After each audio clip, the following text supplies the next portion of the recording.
Can you introduce yourself, please? Hi, my name is Guillem. I'm 26-year old and I grew up in Barcelona, in Spain, and I moved to London 2 years ago.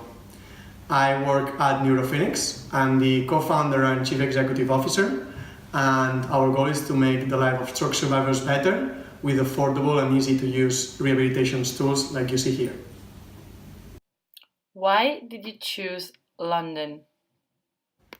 I choose to come to London because I got accepted at a startup accelerator program called Entrepreneur First, where they help you build an idea to a business in just 6 months.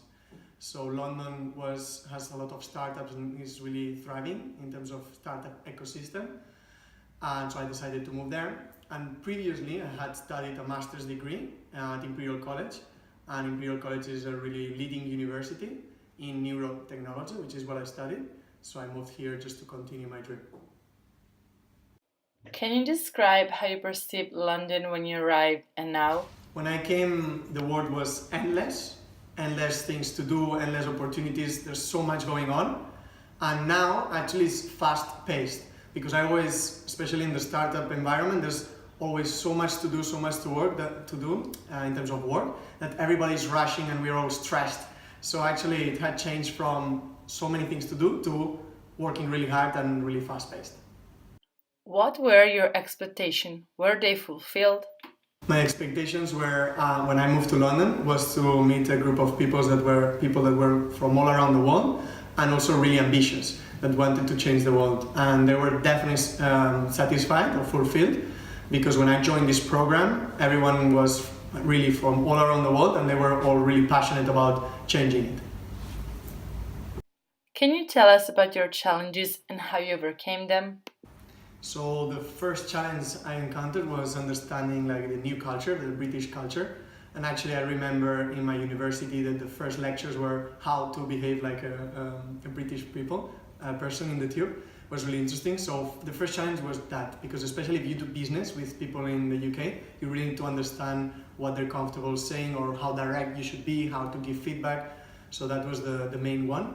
And then other two challenges were commuting, which London is so big that you really need to move near your work or your friends. If not, it just takes so much time. And then healthy food, just making sure that you continue eating good food, and even though it's a challenge, you just try to cook and not eat kebabs all the time. Would you do anything differently if you could start all over again? So I would definitely do something different. I think if you come from a warm country like Barcelona, you're used to like having sun and doing exercise outdoors is quite common. However, here in London, it's usually not like that. It rains and it's more cold. But I think what I would do differently is just still go out there and run and do exercise, because if you work really hard and you're in your desk all the time, you definitely need to get out there and you just need to get used to it. How did you decide to open your startup and where did the idea came from? So I decided to start the company, Neurofinix, because a family member of mine had a stroke in 2010 and he completely lost the movement of one of his arms, the right arm. So after a stroke, it's quite common. So unfortunately, he lost his job. Private physiotherapy is really expensive, and when he arrived home, he had nothing to do. So what I wanted is to give him a chance to be able to continue training at home on a tool, on an equipment that he could use independently, and also have fun, because we know that people need to do hundreds of repetitions of specific movements after a stroke in order to recover that movement. And this is how the Neuroball and Neurofinix started. Can you tell us three advices for someone who wants to open a startup? So the three advices I would give for someone that wants to start their own business, their startup, would be, the first one is, and is the most important one, is to find someone you really, really care about.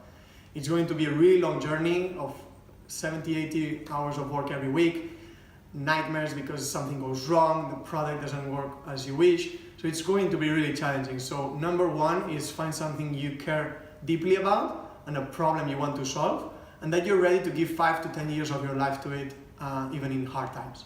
So that's the first advice. The other two are more about the daily routine of a startup. So you need to find the team and the advisors you really want to work with. You're going to spend so much time with them, and they have to be smart, passionate, like you are. Like trying to make sure that you work together as a team is super important. And the third one is about mistakes. So we are told not to make mistakes and try to get always the best grades, but actually in a startup is quite the opposite. You want to make as many mistakes as you can as quickly as possible, note down what you've learned, and grow from there. So if I don't do a mistake every week, I'm not learning. So that's one of the key differences on other companies or more established companies. Now Guillem is going to show us the product. So then the patient puts their hand on the neuroball, as you can see here. The product is called the neuroball. Place the strap, and we've designed it so that you can use it with one hand. You can put it with one hand only. And then you basically start connecting the neuroball with the tablet. And to do so, you just turn on the neuroball here. It turns green. And then press yes. You set up, what you're doing is connecting the neuroball to the tablet. Here you see the instructions for people that have maybe cognitive problems after a stroke. It's really important for them to have a step-by-step broken down for them to be able to remember, and maybe they forget after a day, so it's good to have them there. And now is one of the key things of this product is that it will measure what movement I have. So if I'm a stroke survivor, I might have just limited movement, so that's what I'm going to do. So it tells me to do that movement to the side, so I'm doing, and you can see it measures how much I have. Let's say I have only this movement. Now it measures how much I have on the other side. It measures how much I have forward, backward, backwards, and then also squeeze. So it measures how much I can squeeze inside the ball. As you can see, a lot. I'll redo it, do just a little bit of movement, and I'm ready to play. So right now all the games, we have 7, will be adapted to my movement. So if I'm a stroke survivor, I can actually now train through games, doing hundreds of repetitions without even realizing.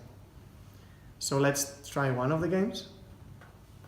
The Scuba Search, which is one of the favorites of many stroke survivors.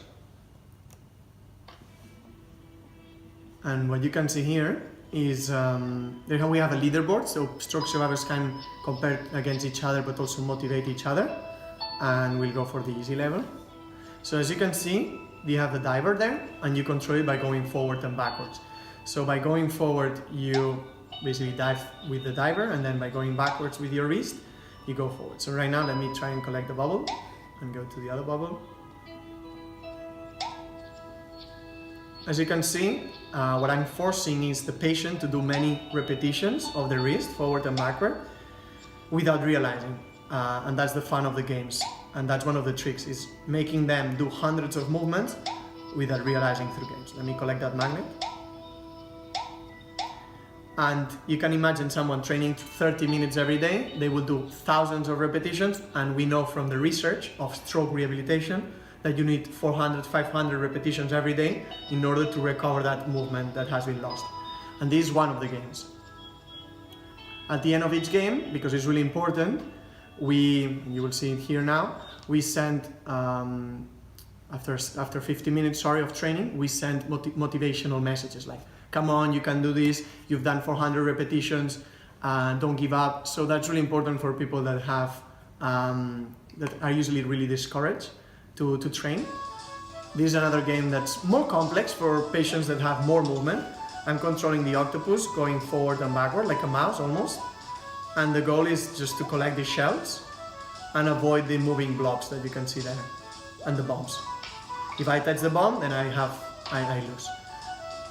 This is one of the other games, and it's really fun to play. This is one of the messages I was telling you. Right now I've done 61 repetitions, and it tells you that you're doing great, you've moved the hand 61 times. The more you play, the more you could recover. Keep playing every day.